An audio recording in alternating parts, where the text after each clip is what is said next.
J'ai fait vendredi une très longue analyse de l'affaire de Trump versus la CPI. L'émission ici ne me permet pas, je vais essayer de résumer ma pensée. Il faut tout d'abord prendre conscience de quelque chose, c'est que ce qu'on appelle les juridictions internationales, c'est-à-dire les tribunaux pénaux spéciaux, TPY pour la Yougoslavie, tribunal sur le Liban, tribunal sur le Rwanda, sur la Sierra Leone, etc., qui ont servi de matrice ou de laboratoire pour élaborer ensuite la fameuse soi-disant CPI, c'est une création américaine. Cette création américaine, qu'est-ce qu'elle visait? Elle visait à disposer d'un outil politico-judiciaire ou militaro-judiciaire pour impressionner, intimider les ennemis de l'Amérique. Par exemple, le tribunal spécial sous la Yougoslavie, il n'a servi évidemment qu'à intimider Milosevic et les généraux yougoslaves et les politiciens serbes. Il en a été de même de tous les autres tribunaux spéciaux. Lorsque, en 2005-2006, on a mis au point le dernier, le tribunal sur le Liban, donc le fameux TSL, eh bien, il a servi à chasser la Syrie du Liban et à intimider le clan pro-syrien au Liban et en Syrie, à une époque d'ailleurs où la Russie n'était pas encore redressée par Poutine. On est en 2005-2006, la Russie est inexistante à cette époque-là au Moyen-Orient et donc les Américains roulent sur du velours.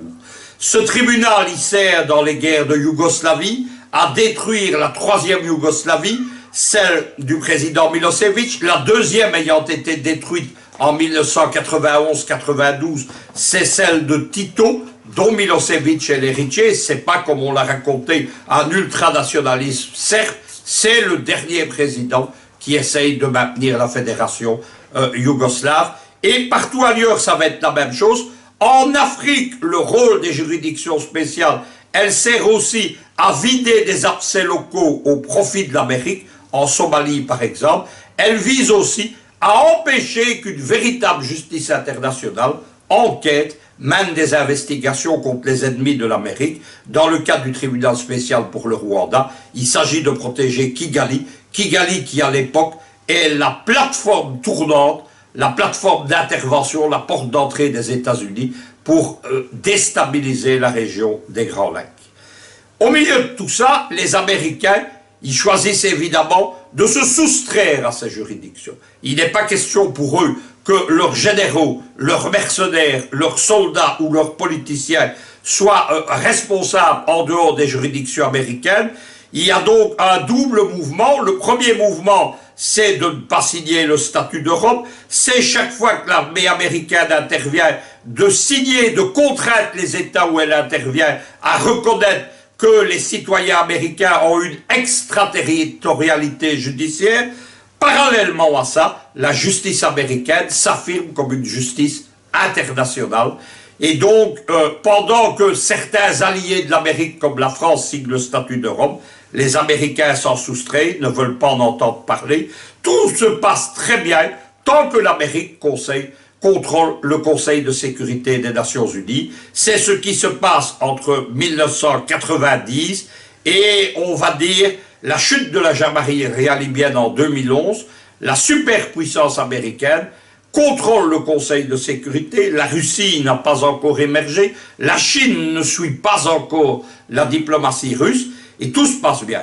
Le tournant, c'est précisément la guerre d'agression contre la Jamaïque. Les Russes se rendent compte qu'on les a roulés avec la résolution d'interdiction aérienne sur la Libye, et ça ne marche plus. Poutine commence à penser une grande géopolitique mondiale. Elle va bientôt se déployer en Europe centrale, notamment en Ukraine. Elle va se déployer au Moyen-Orient, notamment en Syrie. À partir de ce moment-là, le Conseil de sécurité devient de plus en plus malléable. Vous avez vu que depuis 2 ans, chaque réunion du Conseil de sécurité sur un grand dossier de politique internationale, ça débouche sur des affrontements stériles. À partir de ce moment-là, le Conseil de sécurité qui contrôle la juridiction de La Haye n'est plus utile. et une fraction de l'establishment américain décide de s'en débarrasser. C'est celle qui a porté au pouvoir précisément Donald Trump et ses généraux. C'est la raison de ce qui se passe ici. Trump a dit clairement, par la voix de Bolton, qui est un conseiller néoconservateur, un ancien de l'équipe de George Bush II, c'est l'un des diplomates, entre guillemets, américains les plus brutaux qui soient. Bolton a dit au nom de Trump, vous avez voulu aboyer sur les États-Unis, vous les juges de la haie, vous n'êtes que de petits personnages, nous allons vous fermer la gueule, comme on dit vulgairement, mais aussi nous allons vous casser toutes vos dents, nous allons vous inculper, nous allons vous interdire d'entrer aux États-Unis, nous allons vous poursuivre devant nos juridictions, nous allons faire de vous non plus des juristes qui s'estiment importants, mais des parias internationaux. C'est l'explication de ce qui se passe. Il y a enfin une seconde explication, elle est liée à la première. La première, c'est un dossier de politique internationale. C'est l'émergence du monde multipolaire qui fait que les États-Unis, tout en restant la grande puissance mondiale, ne contrôlent plus tout. La seconde, c'est une échéance de politique intérieure américaine. L'establishment américain est profondément divisé. Il y a deux clans. Il y a Trump, ses généraux, ses lobbies pro-israéliens, militaro-industriels, etc. Et de l'autre côté, il y a l'ancienne administration, il y a les réseaux d'Obama, des Clinton, et les gigantesques moyens financiers de celui qui a été à la fois leur mentor et leur financier, le fameux milliardaire George Soros. Soros a lancé, dès novembre 2016, quand Trump a été élu, une révolution de couleur rampante aux États-Unis qu'on appelle la Purple Revolution. Et le but, c'est d'arriver à l'impeachment de Trump. On approche des élections de mi-mandat que Trump ne peut pas perdre parce que sa future réélection 2 années plus tard en dépend. Et donc, il faut la battre à tout prix.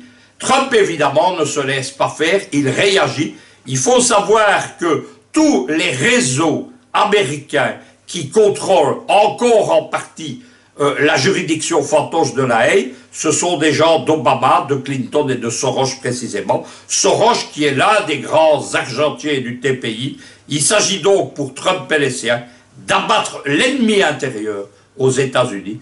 Vous avez la clé. Le reste, il faut évidemment en profiter. Je l'ai dit, lorsqu'on se bat sur un champ de bataille, que l'adversaire abandonne des munitions, il ne faut pas hésiter à les ramasser et à les utiliser pour tirer sur lui. Ce que Trump fait aujourd'hui à la CPI, c'est excellent pour nous, qui sommes les ennemis de ces juridictions fantoches.